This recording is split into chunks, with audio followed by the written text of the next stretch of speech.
Kun miidiyaa keessan Miiraa Tiyuubiidha.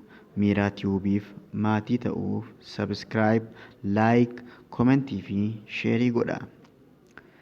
Yaa jiraa koo, jiraa goota koo, jiraa abbaa daalee, jiraa abbaa firaa kan jedhameefi kun eenyu?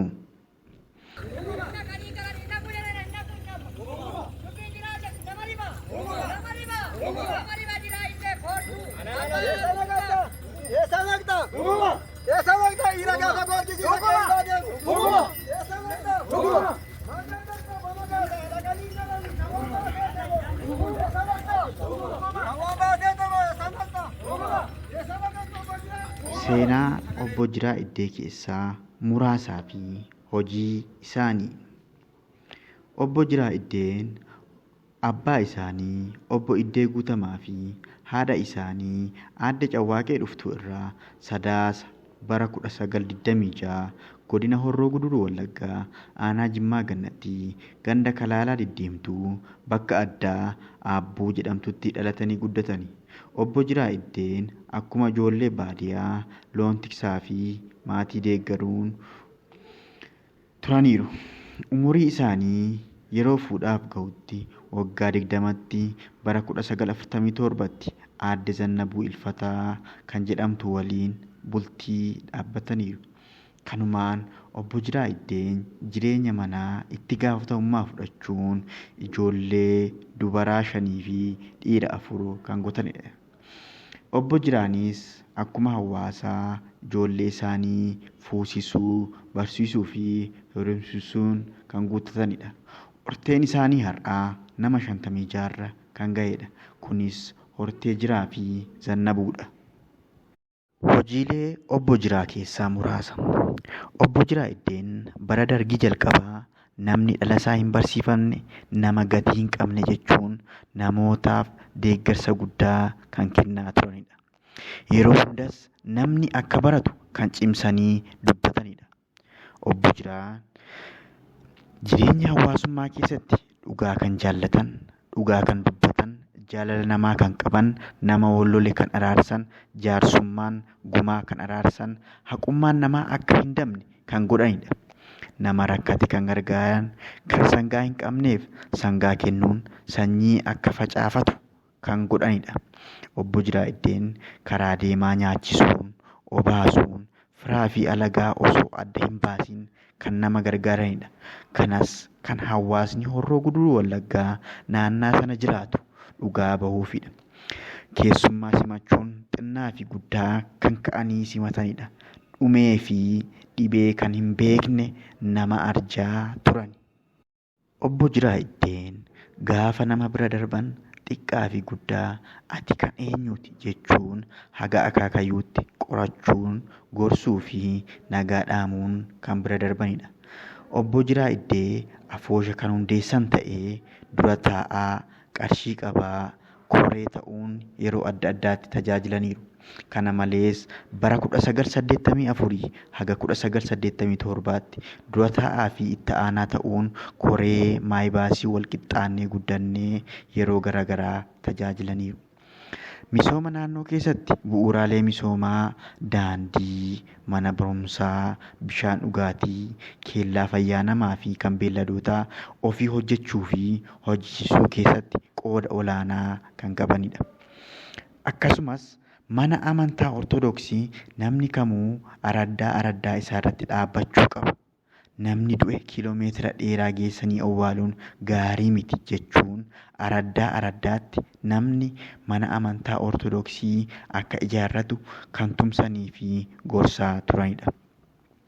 Kana malees yeroo gannaa rakkoo hawaasaa namni akka walitti deemuuf baasii mataa isaaniitiin riqicha ijaaruun namni akka walitti adeemu gochaa turaniiru.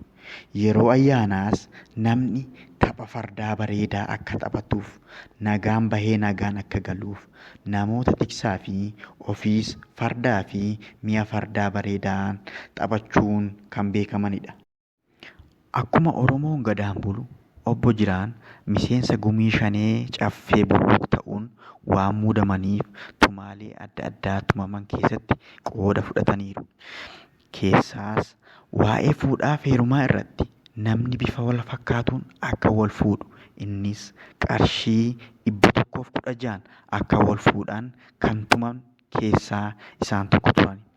Akkuma kanaa bara 2010 akka sirna gadaatti dargaggoota itti gaafatamummaa qaban walitti fiduun bakka bu'aa isaanii akka qeerrootti walitti qabuun dura taa'aa, barreessaa fi qarshii qabaa muudanii hoolaa qalmaa laatanii eebbisanii gaggeessaniiru. Obbo Jiraa Iddeen uumamaan beekumsa waliin kan dhalatanidha. Yoo jenne nama hin qaanessu waan ta'eef nama mirgaa fi dirqama isaa ilaallatee beekudha. Yeroo mirgi isaa tuqamu abukaattuu tokko malee aanaa irraa kaasee haga mana murtii federaalaatti falmatee mirga isaa kan kabachiifatudha. Kana malees bu'aa uummataaf jecha jabana dargii keessa gabaa uummataa kan ta'e gabaa roobii haa buqqa'u yeroo jedhametti kana mormuun haga ofii isaanii hidhamuutti ji'a 3 hidhamee gabaan sun akka turu taasisaniiru. Akkuma dura beekumsa waliin dhalatanidha kan jedhame hojii qonnaa keessatti baasii xiqqeessuun callaa gaarii argamsiisuuf nama xaa'oo uumamaatti amananidha. Kan yeroo ammaa kana qotee bulaan xaa'oo gatiinsaa ol ka'ee bituuf rakkatu kanatti obbo Jiraan haga lubbuun isaanii lafarra tuletti oomisha qonnaa irratti xaa'oo namtolchee kan hin fayyadamnedha. Ta'uun isaaniis beekamaadha. Yeroo mammaakanis akkas jedhanii mammaaku.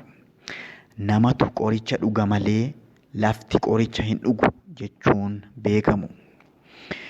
Obbo Jiraan haasaa nama qaru, walaloo ittiin bohaaruu fi ergaa ittiin dabarsuuf namootas ittiin barsiisaa turuun isaanii ni beekama. Osoo kanaan jiranii obbo Jiraa Iddeen dhibee isaan mudachuun haga hospitaala Kooriyaa Giruumitti beellamaan kan deddeebi'aa turanidha.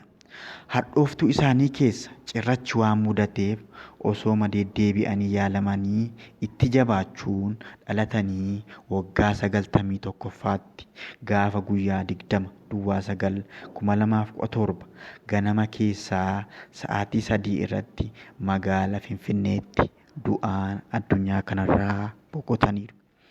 Sirni awwaalcha isaanii bakka dhaloota isaanii godina Horroo Guduruu Wallaggaa aanaa Jimmaa Gannatii bakka addaa gabaa roobii jedhamutti bakka maatii firoottan jaallattootaa fi dinqisiifattoonni isaa argamanitti Beeteskaan Baalisgaarii Damaamitti guyyaa gaafa 22/9/2017 sa'aatii 7 irratti raawwatameera. Egaa obbo Jiraan kitaaba socho'aa jechuun nama dandeessisa. Obbo Jiraa lubbuu isaanii jannata haa qanansiisu jenna. Sirni awwaalcha isaanii haala ho'aa fi bareedaa ta'een raawwatameera. Waan nu dhaggeeffattaniif galatoomaa jechaa Miiraa Miidiyaaf maatii ta'aa isiniin jenna. Yeroo biraa seenaa biraa walitti deebina.